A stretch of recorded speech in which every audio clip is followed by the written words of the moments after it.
to be an astronaut or a train driver. I wanted to be a pop star. Having now been famous, it's quite. I don't think it was really what I wanted. I'm supposed to be so famous and clever. Why do I feel so shit? All the greatest artists, most of them did have big egos. You have to control it. There's positive sides to an ego. They drive you on to do things. We reckon it's 360,000, which I think is probably the all-time high. But if an ego gets out of control, it's like megalomania. When you put the two of us together, you get recognised by people whether or not they like you. And that's a very, very different thing. Yeah, there is a thing of like, do they really like me or do they just like who they think I am? Norman Cook, better known as Fatboy-Slim, is the original superstar DJ. He's sold more than 10 million records worldwide, a Grammy, 9 MTV Music Awards, 2 Brit Awards, and his songs have been streamed an estimated 12 billion times worldwide. Originally, this interview was going to be used for a film I was making about the truth of what fame is really like, showcasing both the good and bad sides. But I found this conversation so insightful that it felt like a shame to only release 5 minutes of it as a part of my bigger film. And as such, I've decided to release the whole thing. I'm very curious. When you started, you achieved so much in like your career. And I've always been analysing the last couple of years successful people who I'm inspired by to try and see how were they when they did this and that. When you were 20 or 22 or in 1989 before Praise You came out and all that stuff, I think it was 99. Could you have ever imagined everything which has happened and is still happening in your career? Did you predict it? I imagined it. It didn't turn out exactly how I imagined it. But when I was 8 years old, there was a pop star called Donny Osmond, or there was a band, and they were like the kind of One Direction of their time, like, and they came over to England, and it made the news, the fact that they'd come to England. And Donny Osmond, he had a leather jacket with his name written in studs on the back, and he had a piano with little light bulbs glued onto it that lit up when he played. And I just, 8-year-old me, just thought, that is just the most bit.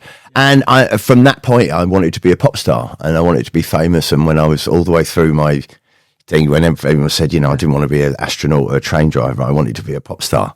So, and I used to practice signing my autograph and things like that. So I always wanted to be famous. But then when I was 14, just as I was sort of coming of age, this thing called punk rock hit in England. And instantly it was like, we don't want to be pop stars, we want to be real and authentic, and and it was like a kind of revolutionary thing against lazy hippie overpaid stars, and it was very much more sort of rootsy and independent and rebellious, and that absolutely struck a chord with me, my 14-year-old self. This is the rebellion that I want. But from that point onwards, I didn't want to be a pop star anymore. I just wanted to be a musician or in the music business. So then my sort of things changed, that I didn't want to be famous anymore, but I did. I still wanted to do music, but I wanted to do it in a different way. And also, it was the idea of punk rock was like, you don't have to know how to play an instrument, just pick it up and make a noise and then form a band, And I like that. So that really influenced me. So from then on, I wouldn't have said, no, I want to be famous. I would have said, no, I want to be a working musician and be in the industry that I love, but I'm not doing it for the fame. But if you're honest with yourself, there's a lot. Yeah. Well, I mean, like you were saying earlier, there's two kinds of people. There's people who want to be famous, and there's people who are shy. Yeah. And I was definitely veered to the ones that want to be famous. But having now been famous, it's quite. I don't think it was really what I wanted. That's interesting, because I have I think I could never know until you've experienced it. I have some friends who are famous and similar, because I'm doing YouTube, but music. They're similar fields but different. And when I first started, I was reflecting. If I'm really being honest with myself, I was like, I do love creating videos, interviewing people, learning more about life, and doing all these cool stuff, weird adventures. But there was there was, and probably still is, like a 10% part of myself, which is like, Well, that's, you see, that's the problem with being famous, is you find out that it doesn't make all your dreams come true. Yeah. It's like you kind of think, when you're especially when you're a kid and you look at these sort of people on the telly and you think they live these wonderful lives and everything's done for them and everything's beautiful and they have beautiful girlfriends and life is just... Then when you become famous, you realise that you still have to get up and make your coffee in the morning, and you still shit. in the same toilet. You still shit in the bed when you get drunk, you know. And so it's so then you kind of realise that side of it isn't real. I mean, I appreciate anyone who wants to be successful at what they do and wants to be recognised for what they do, for doing it well, whether it's as a documentary maker or as a musician, and a little bit of that is ego driven.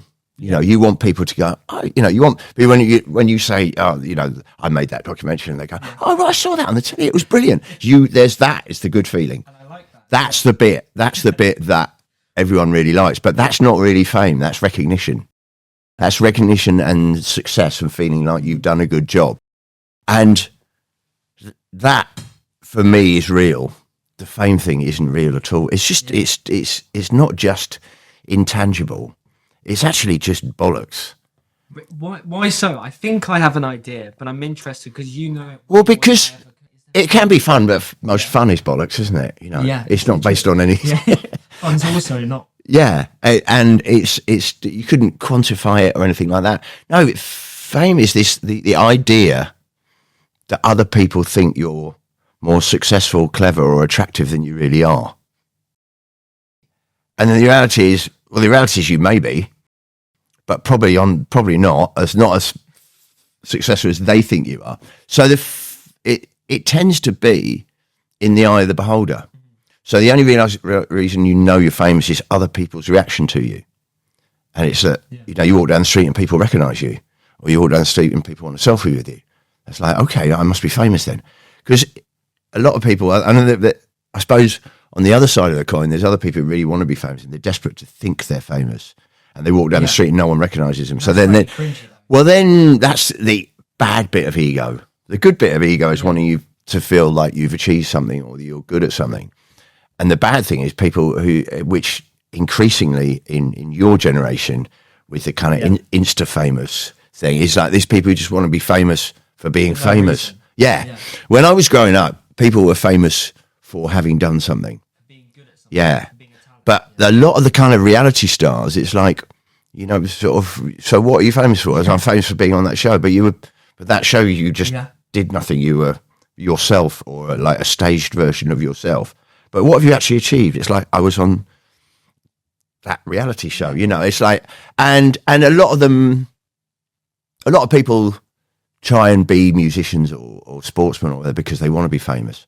But now it's like, just be famous for being famous, which, I don't know, for an old man like me, that seems like kind of, that's really, well, it's just like, you must want to be remembered for something apart from being famous. But I suppose in this day and age, you can make money out of just being famous. Yeah. You can have your perfume line with your name on it, or you can charge for personal appearances. So you can still make a living. I think when I was younger, you had to actually do something. Being famous was one thing, but you had to actually have a job at the same time. Or you had to be good at something for being famous. I mean, there's people who are famous and make tons of money, and they're famous for being shit at most things. Yeah. You know, as it started with Eddie the Eagle Edwards, who was like our most unsuccessful ski jumper. Oh, yeah. He was an Olympic ski jumper who was so shit, and everybody laughed because it was like, English ski jumpers just don't exist. Yeah. And he came last at everything, but he became famous for coming last at everything. So he set the precedent. He still had the nerve to go off the end of that ski slope when everyone knew he was probably going to die. So yeah, I mean, no offence to you, Eddie the Eagle. Is he still kicking about? Yeah, he's still on the circuit. Yeah, yeah, Eddie the Eagle Edwards, and he's still going down. He like appears at snow bombing, and we still all love him. I suppose that he was the first sort of lovable. But yeah, there's people who are famous. I mean, there's some, do you know, European kid on Instagram. There's this bloke who's just like really nauseous, spoilt, rich bloke. Yeah. And at first time I thought, oh God, what an absolute arsehole. But then I realised he's got his own channel and he just goes around staging it. Yeah. So he's famous in my head just for being a professional arsehole, which is like, What's the point in that? but it's old fashioned me to say that's wrong. No, but I agree. I think it's common sense in some senses. I mean, well, it is because and it also won't lead you to anything because it sounds like Boss fame does bring some fun things like, it can bring money, it can bring recognition, stuff like that is good. way more sex. Yeah, way more. You sex. get laid a lot Free more, stuff. definitely. Yeah, Yeah. free stuff. But in reality, it's not going to change how you feel. And I think people like that who are being who are trying to become famous for doing nothing, just feels like a waste. It sounds a bit dramatic, but a waste of life in somewhat. They could be doing so much I don't more. know. Or it's like management of limited talent and resources in a very effective way. I mean, I suppose really I should take my hat off to them that they manage to become famous when they've got very little to offer. So I mean, the thing is, I think it's rotten for people who do have all those perks that you were talking about to turn around and go, "Oh, fame's shit. I never wanted it." Or it's just like bane my life. But I mean, it is a double-edged sword. There are a lot of bad things because I was. Yeah, what's like? I'm intrigued in that because I think everybody sees famous in a certain way, which we've kind of talked about. In reality, Well, for me, there was a moment in my life. Up until I was Fatboy-Slim, I'd been in a band called the House Minds, and we had number ones, and and then I was in Beats International. I've been a working musician for 10, 15 years. Yeah. I had a very successful career, had 3 number ones. I wasn't really famous. But I was respected in the music business, and and I had fans. And I kind of thought that was famous, and it was nice, and it was good, and it paid the rent. nice and level. yeah, it was a nice level. Then around the time that Fatboy-Slim really started taking off and going global, and with MTV, MTV suddenly made it worldwide, and then I met Zoe. Yeah. Now Zoe, who became my wife, she at that point was doing the breakfast show on Radio 1, which is like in those days was the biggest show. So she's like, and she was doing the Saturday morning kids program on BBC One. So she was like one of the most famous sort of youth TV presenters. And you put the two of us together, or basically I was invited into Zoe's world. She was like, tabloid famous, and I was only music famous, But the minute I started going out with Zoe, I suddenly achieved this different level of fame, and I say achieved, which is basically the level I was recognised by people who liked me in the street, people who dug my records, or see me on Top of the Pops. They would come up and go, "Oh no, I like your stuff." Zoe Ball famous, you get recognised by people whether or not they like you. And that's a very, very different thing. That doesn't sound fun. It's not necessarily as much fun. And you get recognised by people who don't like you, who might just shout wanker at you for no reason when you're doing your shopping in Waitrose. And you're just like, and that just ruins your day. And you're like, what have I ever done to you? Why? And then why do you think I'm a wanker? What have I done this week that might have, And so there's a pride about being recognised for what you do, but there's an element of edginess about being recognised by everyone everywhere you go. Everyone having an opinion about you, everyone having a judgment about you, and because then when you realise everybody recognises you in Waitrose, you start thinking, well, how does my hair look? And it's like everyone. It made me very self. You feel like Anxiety. you feel like, and then you realise that everywhere you go, apart from in your house, you'll always be judged and looked at, and some people love that. I find, like you said, you just all the time you feel like you're on show. It's like I have to be nice to everyone, or just like you can't go out looking like a slob. And again, some people really love the fact that their whole life is a big performance, whereas I kind of like, oh god. Quite horrible. And if you do have any anxieties in life, it can really exaggerate them because you are on show the whole time. And so that then some people, and then there's the whole thing that once you've had it, if you feel you're losing it, that must be terrible. You know, if you're driven by fame and suddenly you realise you're not quite as famous, and like no one really tells it. On the way up, people go, "Oh, you've sold this million this week, you know, and you've done this," and you know, then all you get is your agent is like the phone stops ringing. They're like, "How's it going?" It's like your agent, "Oh yes, you know, I think I've got you a reality show in Lithuania." You know, it's like, is that what we should be doing now? Could we not get on a celebrity? It's like, well, they didn't. You know, maybe not this year. Yeah. You know, we'll see how. So that thing on the way back down, which will sure as eggs will happen to all of us. That must be hard to take if you've been used to it. Yeah, I find that fascinating because it kind of comes back to the topic of ego, and even like with the anxieties of being famous, it sounds quite like dehumanizing in some aspects. Is that I heard somebody say this? Do you think they're being a bit dramatic? I think that's a bit strong. I think it can trigger anxieties that you had about yourself, and it can. The thing is, you can't switch it on and switch it off. If you could go out, you know, at weekends you were famous, but during the week you could get on with your life. Yeah. That'd be easy. But it kind of pervades into your whole life, and then you know, and at the tip of the iceberg, there's things like having your phone tapped. Have you? Had that? Yeah. During that time when everyone's and at that point I was. Yeah, and they ended up in the newspaper, and it was when I was having me and Zoe had a little wobble in our marriage, and it all became very, very public what was going on, because our phones were being tapped and things like that, and then we used to get followed. Paparazzi. Or random people. Pat, we'd call them paps, but they're not. They're not the ones. Yeah, they're the paps in the bush. They're investigative journalists. They would call themselves. Yeah, getting followed around. Which the first time you happen is quite exciting. It's like okay, we're going to have to do a few James Bond moves to shake them. And there are moves you could do. You know, to unless they're going to go on the wrong side of the road or run a red light, that you can shake them off, and that's quite exciting. But then if you're just not in the mood that day, you're having a bad day. You know.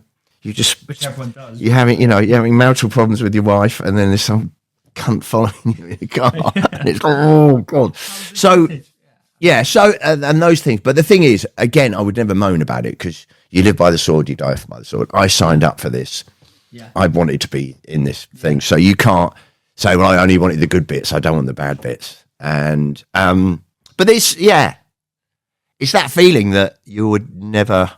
That you sacrifice a bit of your privacy by being famous. Yeah.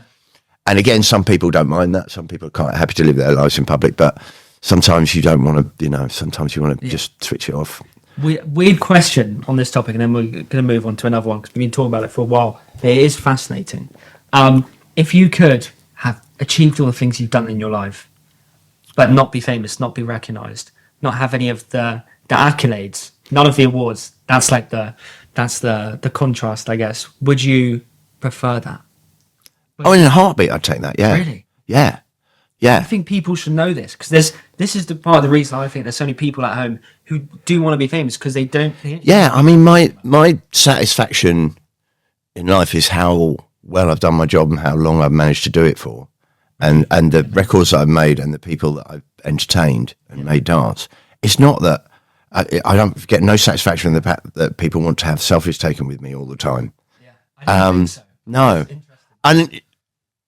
and equally, if you gave me it the other way around, I had all the fame but didn't do it. I had all the fame that I've had and all the money that I've had, but I didn't actually do anything worthwhile. I would hate that. I'd probably commit suicide by now. That would be my life. Yeah. That's a film. That's like a kind of Truman Show film. Where someone's completely famous. If I make that film in 10 years. Yeah. Come on, okay. Whereas other people might really, really enjoy that. It's like I don't have to do any work or be anything. But no, I'm really proud of things I've achieved. Yeah, but the froth of the fame is I can take or leave. You know. I'm not saying it, I'd prefer not to have it, but I could definitely take it or leave it. But the substance of what I do, all this, the music that I've managed, that I've lived in this world of music. I live in a world of music, not in a world of glamour. But I mean, the probably the ultimate thing you could say about fame is that it's completely intangible and it only exists in people's minds. I don't know why I once wanted it to some degree. I think it's what you said. It's the recognition. I didn't actually want what you described. Paparazzi in bushes, being stalked, actually being harassed. Everybody having an opinion about you. And also, yeah, exactly. And also people treating you slightly different. I think once they know you, maybe they don't. But I didn't know if people... Well, that's another thing, yeah. I mean, I'm not, I could moan about the downsides all day, but not when you meet new people thinking, do they actually really like me? Or are they just a bit starstruck? Yeah. I mean, this is a documentary on fame, so you're allowed to... Okay. Well, yeah, no, and there is a thing of like, do they really like me or do they just like who they think I am? Which is a weird one. And it's, do I not make any new friends because I'm not sure that they'll treat me, or do I only hang around with my friends who I was friends with before they were famous? And then sometimes you lose friends because you're famous. I've heard of this because I've got a couple friends, not to the same level you've experienced in your career, and still are, but like to lowering degrees, who've spoken about like when they start achieving success, when they actually start getting recognised for their work and becoming like successful, famous, whatever you want to call it. They've said that a lot of their like some of their close friends, maybe like 30%, start being weird with them. Like, they can't take it, even though you've not changed. It's the way you change. Or they just don't like the lifestyle that you're living. You know, because you do different things, you know. Or they can either make assumptions or it could be actually true. It's like, well, I don't like going out with you because, you know, everybody comes up to you the whole time. You know, I've lost so many partners. You know, I think that's why me and Zoe got on so well, because we both understood what it's like. Because having a partner when you're really successful and important, everybody wants to talk to you. And then, this is my girlfriend. They go, oh, hi, yeah. And then they carry on talking to you. You know, it's like, it's not good for their ego in a relationship when you seem so important. And I think a lot of people find it difficult to, and, you know, and old friends of yours, they just go, oh, well, you know, you're doing that now. And I don't, you know, it's, you know, I can't, you know, I don't move in those circles. I'm quite shy, you know. So, yeah, it's weird for the people around you. It's weird trying to bring kids up. As a parent, you're trying to teach your kids, you know, the value of £1 and to be nice to everybody, and you know, but you live in this completely distorted world where people just give you free things and say, "Oh, don't worry about that," you know. And right from the word off, I mean, both my children, you know, I remember Woody, my son, saying, Dad, why does everybody know you and Mum? And it's like he just worked out that we were different from other parents, and he thought everybody said hello to everybody all the time and had their photos taken with everybody all the time. Really? And when he was about 4 years old, he started thinking, this isn't normal. But that was his normal. And so it's no wonder really that he's kind of come out in the profession, because he's grown up around it. So yeah, you worry about how am I a normal parent and teach my children normal values when they don't live in a normal world. We live in this kind of cartoon. Well, I mean, in my opinion, you've done it very well. Woody's lovely, and you know, he's but he's not normal. I mean, I think he's turned out a really nice. I'm not normal, he's turned out a really nice boy, but he's definitely not.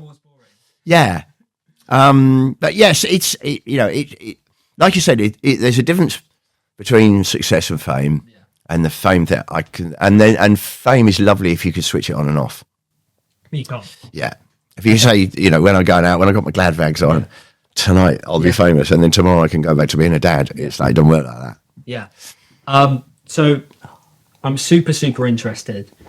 The fame stuff's quite interesting, and now we've covered that, and I appreciate it. What you've achieved in your career, because I'm not interested in fame anymore. Maybe 5%.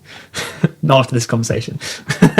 But do you think anyone can achieve what you did in your career? Like, to get to the heights you've gotten to like be that respected of a British creative. That is like my true dream, is to become the best creative I can be. And maybe the ego bit is saying to me, I want to be one of the best that's ever done it in England. How did you do it? Is it just hard work? Because I've researched it and I'm trying to figure out, is it luck? Do you think anyone could do it? I think there's an amount of luck. Yeah. There's an amount of luck. There's a few times I've gone, wow, just happened to be in the right place at the right time there. Yeah, you need some breaks. You know, there's a lot of people who were way more talented than me, but just never got the breaks. I think it's just perseverance for me. It's just, it's half like this is all I've ever done from when I left college. And so when you were 18 or 16? No, 21. 21, okay. I left college and I was working in a record shop. And within 6 months of leaving college, I was out on the road with the House Martins, and I've never had an honest job since. Yeah. I've never had to get up. And, Never had to work a day in your life. never had to work a day in my life. So, but also, I've never had to work a day in my life because I enjoy my job. And I know it's that cliche of, if you love your job, you'll never work. But I think probably it's my my perseverance and my exuberance about what I do. Yeah. I think is endearing. I think Lust for life. well, no, lust for music and musical culture and everything. You know, as you can see, I'm just immersed in it. This is what I love so much about this. It feels like you've built your own mini world. Yeah, I mean, I became a DJ because I had all the records. Yeah. And I was the only one in my town who had all the records. So like, I got parties, right? yeah, and so I was a fan first, and I managed to immerse myself in something that I love, and my week is spent just listening to new records. I know, just It's great. what most people would be a hobby, I've made a career of it. So I think my enthusiasm, comes through, and also just hopefully not being a dick over all the years. Yeah. I think the longevity thing definitely comes from not having pissed too many people off. Be kind to people, treat people right. Yeah. Or no, you don't even need to be kind. Just don't be a dick. Yeah. Just be, like in the middle way. I'm gonna get that printed out somewhere. Don't be a dick. That's awesome. So dreams. We've just kind of been talking about this a bit. I hope this isn't boring, but Dreams are never boring. no, they're not. Not my dreams, Have anyway. have your dreams changed over year? Not nighttime dreams. But Yeah. like, We could go a long way on that little joke. Yeah. My dreams. Yeah, your dreams change as your life goes along. Generally, I find that quite scary because I had a dream 18 when I'm 22 now, so 5 years ago. 4 years ago. My maths is a bit shit. My dream was like to do X, and now I've got a taste for it, and I'm still passionate about what I'm doing. I'm like, what I thought was my dream, I'm not sure if it is anymore. yeah. Well, that's good. I think your dreams have to be adjustable, because otherwise you either spend your whole life chasing one dream and never get there, or you spend some of your life chasing one and then you get there and you've got nowhere else to go. Yeah. So you'd hope that during your lifetime you achieve some of your dreams, but as soon as you've achieved a dream, then a new one appears on the horizon. Yeah. I don't think I've been to many mountaintops in my life when it's like, this is what I want. My first dream, I grew up watching this show called Top of the Pops. I know it, yeah. Which in those you don't understand, that was like us a week's worth of social media or anything. It's like this is one show where if you were on it, you were it, and everyone would then talk about who'd been on it and what they were wearing and everything. And it's like we had no other kind of interaction with other people in our culture apart from this one show. So if you'd asked me when I was 14, it's like all I ever wanted to do was be on Top of the Pops. 22 years old, I'm on Top of the Pops. It's like like, Freddie, where do you go here? But then you think, I want to play Glastonbury. Yeah, so you just you don't even set yourself new dreams, you just have new dreams.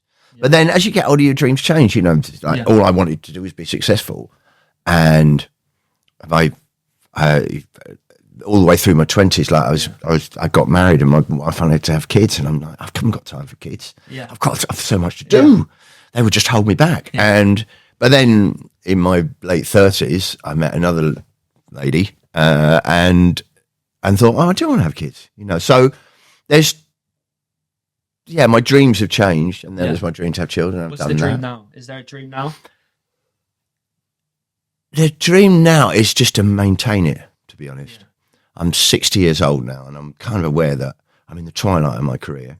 Maybe the peak's still yet to come, you never know. I don't think so. I mean, it's a lovely idea, but I doubt it. I had a kind of revelation during lockdown where as many of us did, you kind of appraise your life. And when, having been a performer and a traveller all my life, to be able to not perform or travel it was like, okay, so what's left? How did that feel? Half it was like, you know what, I'm all right. I'm actually all right with just being here with myself and my children. And when I can't have it, you know, if it was like I've taken, you know, 2 weeks off or something, you know, it's like I'd be gagging to get back out there. Yeah. But because I had to do it, it was like, you know what, it's quite fun to me how just stay at home, you know, and realising that I live on a beach and it's a nice sunny day, I can go and play on the beach with my kids. Yeah. So that half of it was all right, but the other half was I realised how much of me is a performer and how much of me loves my job. And there was a point, you know, about a year into it, it was like, will my job ever come back? Because if we're going to be living with a pandemic, then the idea of, you know, that we'll get the schools open again, we'll get the shops open again, but they're never going to let us huge amounts of us share bodily fluids in warehouses with sweat dripping off you. And a part of me was like, will this ever be the same again for my job? And it was like, oh God, I really. So when I got it back, I was like, you know what? I cherish this all the more. You know, I mean, I've always felt very blessed and lucky to be able to do the job I love. But having it taken away from you for a year and a half, it's like now I will cherish every moment. So my dream at the moment now is to enjoy what time I have left in doing this to the fullest extent of my capability.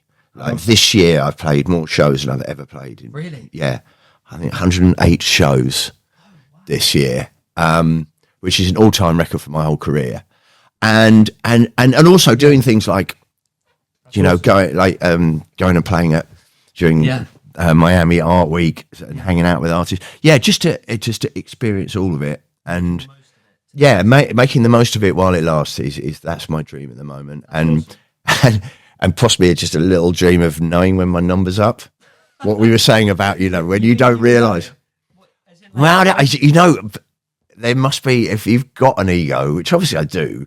If you've got an ego, there's quite a lot of denial involved in having an ego. It's like when people are, well, it's like the thing that because no one's going, it's over. It's just like there's less people going, you're brilliant. Yeah. But if no one's in your ear saying, it's, you know, come in number 65, your time is up. There's no one saying it. You don't hear anything, so you just carry on. Yeah. So, no, I've seen so many people, great friends of mine, it's like they didn't realise that their time was up, or they didn't go gracefully. Did you know their time was up? Yeah. Everybody could see it. No. Or you try telling them, they're just like, no, I'm just having a bit of a lull. And then they go, come on, look, you've had lulls before. Did you give up? No. I'm like, yeah, you're right, actually. Because I haven't always been successful. I've had a 40-year career, but probably a good 10 years of that was in the skids, you know. Yeah, so everybody on the planet. Yeah, you have your ups and downs. And there was times when I really thought you should get a proper job. You've got my accountant's going, you've got a tax bill to pay, and how are you going to pay it? Because you haven't earned any money for 2 years, you know. So it's I would like to. I mean, what I'd really like to do is die on stage. I'd like to do this until the day I die. That would be cool. That would be iconic. I think you'd go down as the greatest, or one of the greatest, if you did that. Yeah. No British artist is there. Yeah, well, that's probably my dream, is to die on stage rather than having to. The first person to do it in the history of time. There was a comedian. There was a comedian before your time who died on stage, but that was classic because he was like quite an ironic comedian. Yeah. And so when he dropped dead, they all thought it was a joke. Everyone carried on laughing for about 5-10 minutes. And the longer it went on, the more they laughed. He's really milking it, you know. And then they realised he was actually dead. Thing, because I mean, it's not ironic, but you are theatrical on stage. But I guess I don't think you've ever dropped down. I mean, drop down like crouched, yes. I did used to play dead. We had a bit in the set at one point where when we first started using the visuals off my laptop, we had a gag where it went to blue screen, and in those days the computers used to crash a bit more often. The screen would go blue, so we had a point in the set where the music would stop completely unannounced. The screen would go blue. And everyone like, and then all the people running around backstage going, and my crew was going, don't worry, it's part of the show. It's part of the show. And then the spinning wheel of death. Then this is sort of like a drop start, a build started, like a drum a snare roll. Yeah. And then the spinning wheel of death gets bigger and bigger, and then you realise it's part of the thing. Yeah. But at that point, we started doing that, and then I didn't know what to do because I couldn't act, I couldn't front, Like, Yeah. oh no, everything's broken. What do I do? So I just fall on the floor. So at one moment, all the music would stop, the screen would go blue, and I would fall on the floor, and I would just lie there, listen. I would lie there looking at people, and you could see stagehands go, and my crew go, "Don't worry, it's part of the show. It's all part of the act. He does it every night." So yeah, I did used to professionally die on stage. So people may think it's part of the show if I did die on That's stage. even cooler. That would be brilliant. Yeah, maybe I should resurrect. Yeah, maybe I should resurrect the death, or maybe strangely prophetic at my age. Maybe. You don't want to push it too yet. Maybe like, I think for the next 20, 15. Yeah, no, because what would happen is people actually really would believe it. At my age, they would believe that I'll drop dead on stage. 60's young. That I love that. I love that. Do you think having an ego is a good thing? Because I like having an ego. I don't like when it gets hurt. Yeah. Part of me is like, oh, I don't want to be someone with big ego. But then sometimes I'm like, I think you need a fucking big ego to become, and it not an eccentric, but I guess like all the greatest artists, most of them did have big egos, Yeah, but they're also nice people. you have to control it. You have to, there's positive sides to an ego, and they drive you on to do things, and they want you to be better. Yeah. But then the other side of the ego is believing you're better than you are. Yeah. That's the downside of ego, or just having to have that ego fed the whole time. I mean, the best kind of, the most, the least dangerous ego is just a very sort of personal one, of a feeling of satisfaction that you're a nice person and that you're a success. And that makes you want to be a nicer person and a success, and that's great.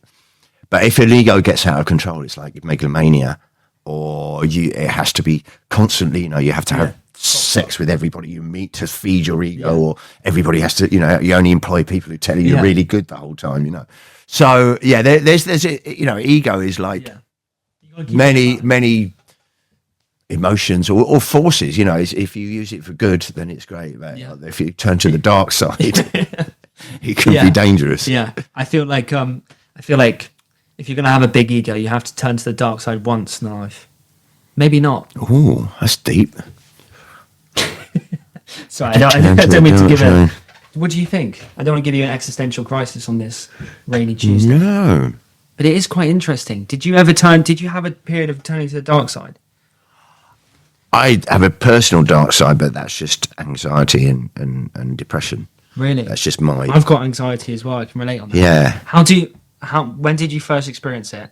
How do you try to deal with it? First time I experienced it was my first divorce. And I just went to pieces. I just, that was one of the times when I didn't work, or nobody wanted me. I found great solace in music. I think Like a safe haven. At my darkest time, I just started hearing records on the radio written by people who are sadder than me. That's nice, at least. And you'd hear something really bitter and twisted and sad, especially about a divorce. A lot of songs are about breakups, and then thinking, well, Elvis Costello was really fucked up, and he got through it. Yeah. So, and it's like like blues music. There's always somebody worse off than you. Yeah. So you listen to it, it's like, well, at least lost my wife, but at least the dog's still here.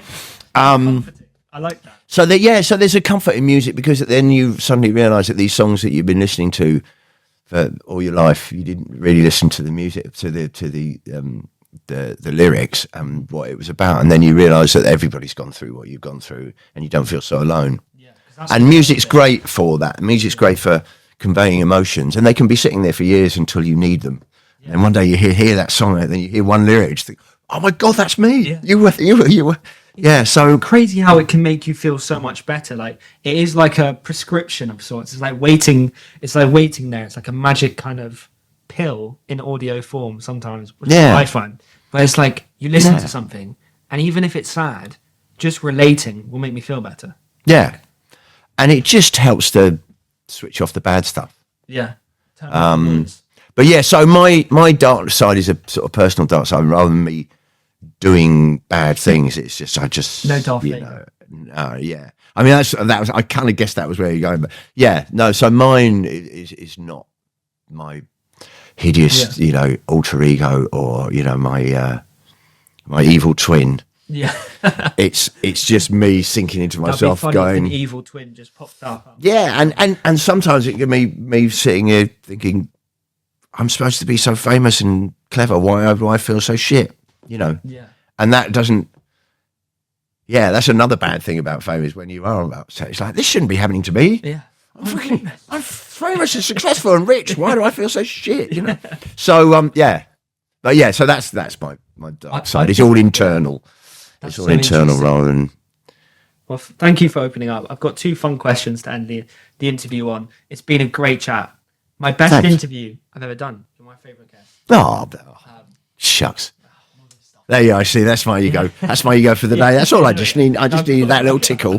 Thank you. Okay, so first question might be difficult to answer, even though it's fun, so you don't have to.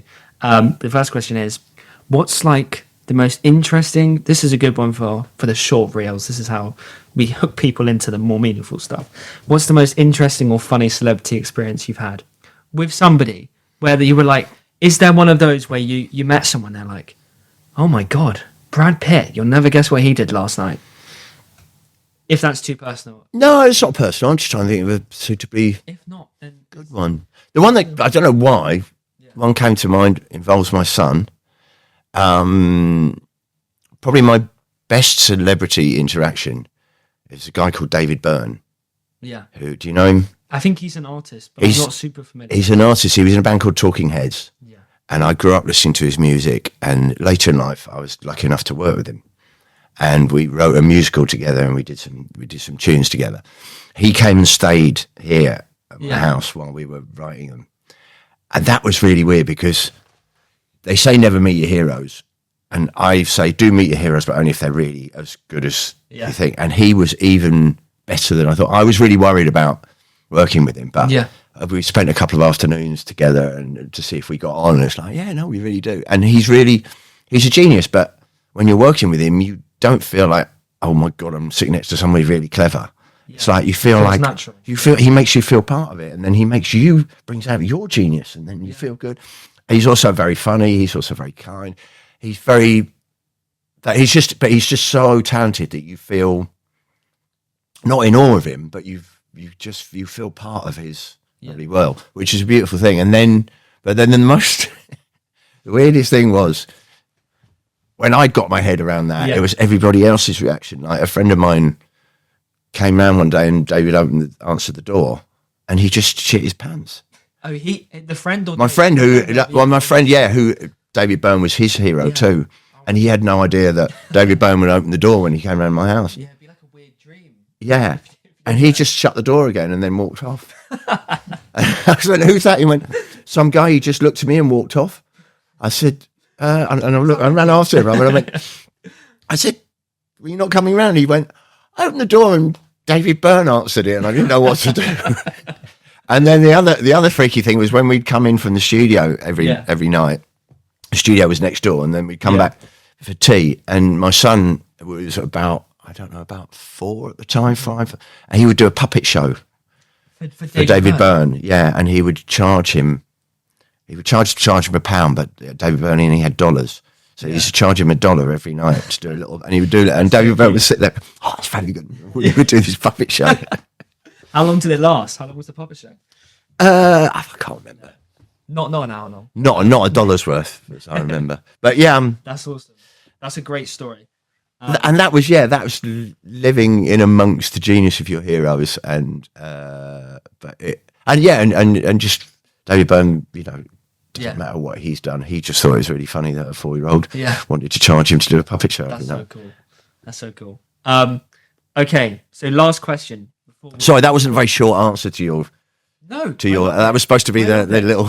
If anything, bookend one. I feel bad. I want to make sure I don't take up too much of your time, but I think we're having a great time. I would go on all night there. I've got to cook my daughter's dinner. This is the downside of. Yeah.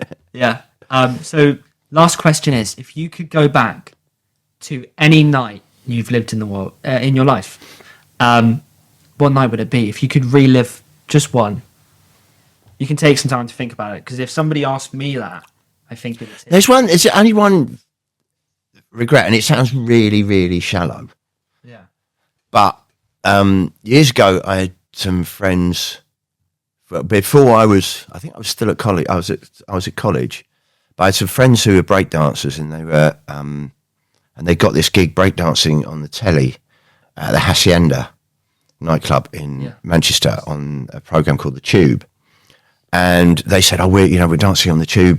Do you want to come up?" So I went all up to Manchester to hang out with them and watch their first, their TV appearance, and we. And the Hacienda went on to become a really famous club, but it was pretty famous in those days. So it was a fabulous day out, but we had to share our dressing room with this woman called Madonna, who no one had ever heard of. It was her first British TV appearance, and I knew her record, and so I was kind of like quite impressed and chatting to her. And she was sharing the dressing room with us, and it was her classic string vest and all the stuff. No way. And her first iconic TV appearance. But the worst thing was that the friend who I was with was a photographer, and I never got a photo taken. I could have a photo taken of me and Madonna with classic Madonna, me just going, "That's my new mate," and no one ever believed me for years. No one ever believed me. And that sounds really shallow, but No, it's not. it's about the nature of fame, isn't it? Because I was just so impressed that, and I even know subsequently. Sort of met Madonna and stuff like that. It's like I still wish that I'd got that photo, because that would have been, for 20 years I could have had that on my mantelpiece. Go, is that real? Yeah. Mind you, nowadays people think it was Photoshop because it was just too. It would have been too good to be true. Well, That's my only regret. Everything else, I regret nothing. Yeah, that's amazing. Well, you've lived a great life and still are. I don't want to sound like a bit. Don't jinx it. Yeah. Oh yeah. Well, part of it. I mean, but I sort of am aware of it, and then some of it, because I've started doing more things like this. Before I would be like, I'm not going to reminisce and stuff, and so I'm too busy doing stuff. Whereas now it's like it's kind of nice to talk about it, and I've started doing quite a lot of Q&As. That's great. Which is again, it kind of gets the performer out of me. Yeah. But I can just do it early evening in Brighton. I don't have to go on tour and stay in hotels and everything. And just little charity things and things like that, doing Q&As. And it's quite nice just to chat with an audience and reflect on what I've done. Because one question is like, are you ever going to write a book? And I'm like, no. And so that's the only. This is podcast. So I'll let little bits of it out. Yeah. As and when I remember them. Yeah, I think it's a great thing because you've lived a really cool life. So it's nice to see you and Woody at the beginning of your careers journey. Career journey, wherever you're going to go with it. It's lovely to see that happening and feel like it's sort of, because certain things never change. You can have. All right, we haven't got Top of the Pops anymore. We've got social media, but there's certain things about it that just never change, and it's lovely to watch other people going on that same journey and thinking, I hope you have as much fun as I did.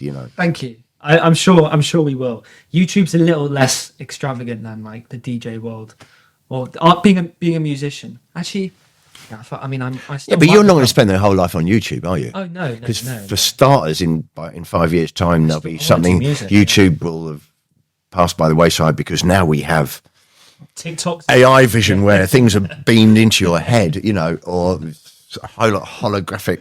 I don't. No, but also, you're a creative person. Yeah.